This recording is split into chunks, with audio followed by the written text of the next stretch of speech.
Hi guys, welcome back to my channel. My name is Michaela and today we will be building a 4-sim starter home in The Sims 4 Life and Death. I pretty much never make like starter homes because a lot of the times I play with existing Sims. I'm a really big legacy simmer, so I don't often make houses with budgets.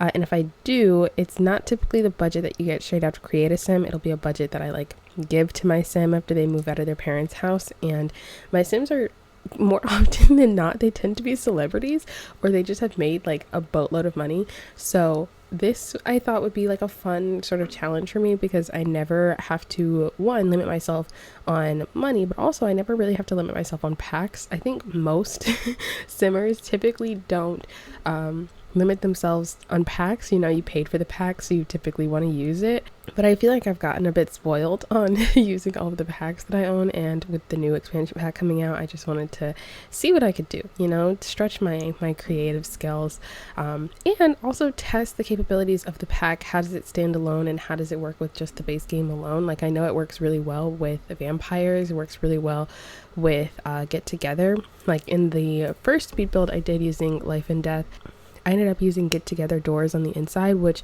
worked out really well because there aren't really any good indoor doors. But obviously I was just using base game and Life and Death, so I wasn't able to use that in this build. So it kind of forced me to like see what else could be done. Also, I thought this would be an interesting challenge because a lot of the stuff in Life and Death is very expensive. I really just wanted to know if it was possible.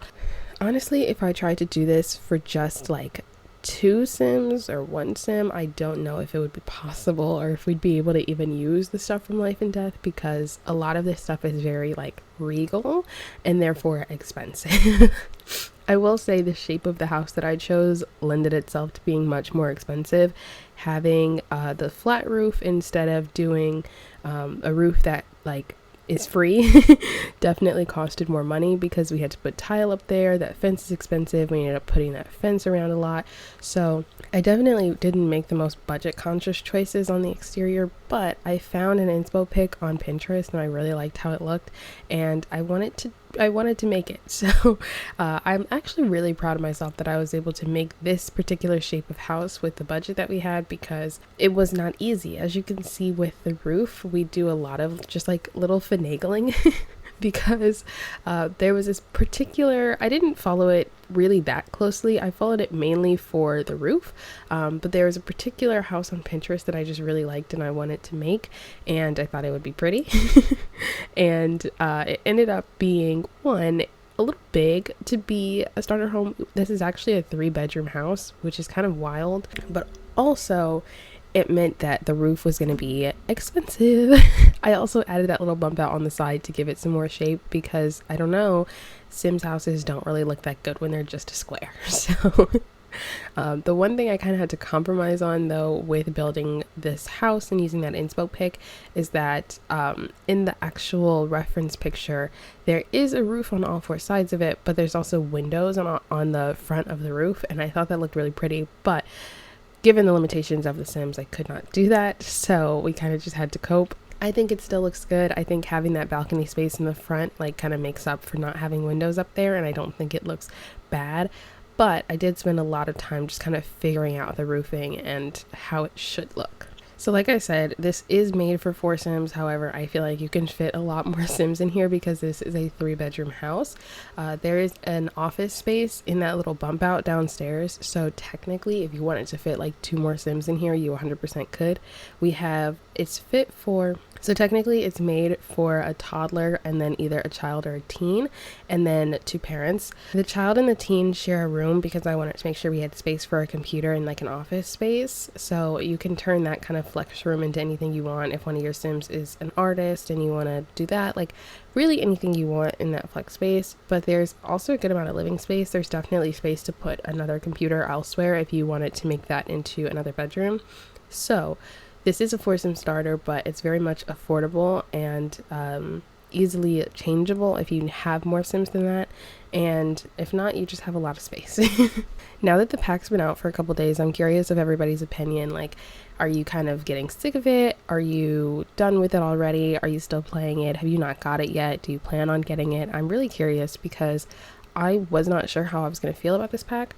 I am not an occult type player. I'm very much so a legacy game player. And so some aspects of this pack appeal to me a lot. Other aspects appeal to me just a little bit.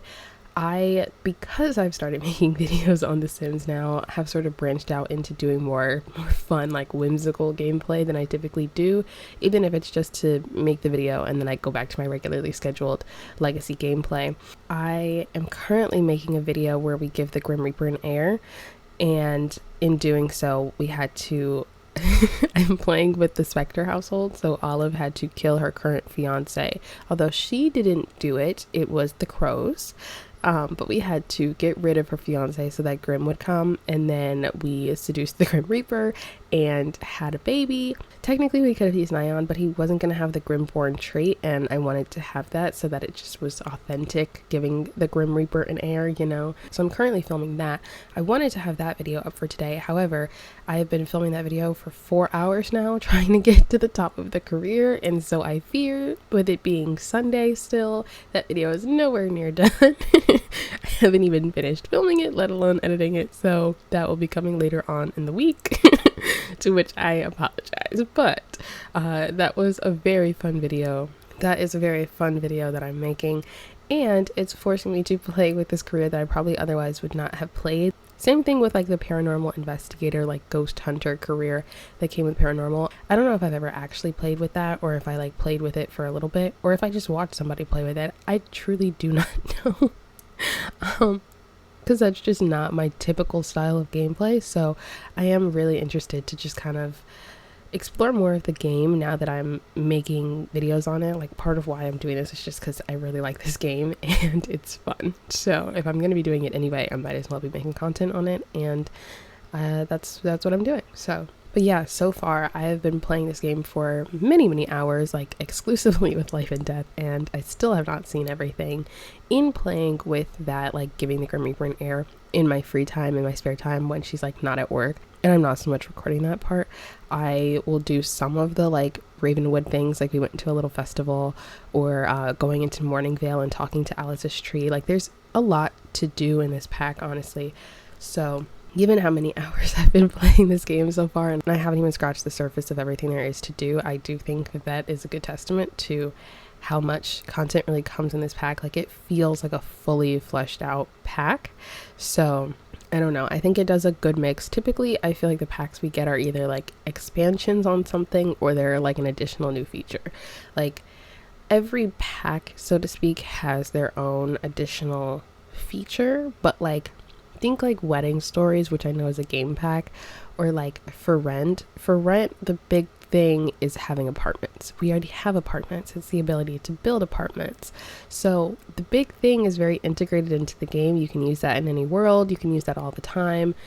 It's not really something that stands out a whole bunch, and I think that those end up being the packs that you use the most, but maybe don't recognize just how much content comes in the pack because it's so integrated into your gameplay now, versus something like University, where you're going to notice every little feature because you have to go out of your way to use it. Or like werewolves or vampires or something, you have to go out of your way to use those packs, therefore you're more aware when you're using them. Versus something like this, where, you know, you have to kind of go out of your way to play with the ghost gameplay, but your Sims are going to die at some point. So there's always that integration aspect of like, every time your Sim dies, you're going to be reminded of the Sims 4 Life and Death. You're going to be reminded of some aspect of it.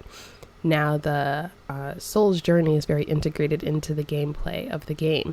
Now wills are in there. So it does a lot of expansion, but it also does a lot of like additional features, which I think is something that Simmers like. I think it does a good mix, and I think that's why so many people are finding it to be a good pack, because it kind of appeals to both people. Personally, I really like very integrated gameplay because my playstyle doesn't change when packs come out. I play the same game over and over. So I like when I don't have to go out of my way to use a pack. It just is there. It's an addition to my normal gameplay, or it expands on my normal gameplay rather than me having to try to use it. Things like University, I do really enjoy, but I don't use it as often because it requires like conscious effort. versus something like for rent. I built apartments a couple days ago. I build apartments all the time for my Sims, or townhouses.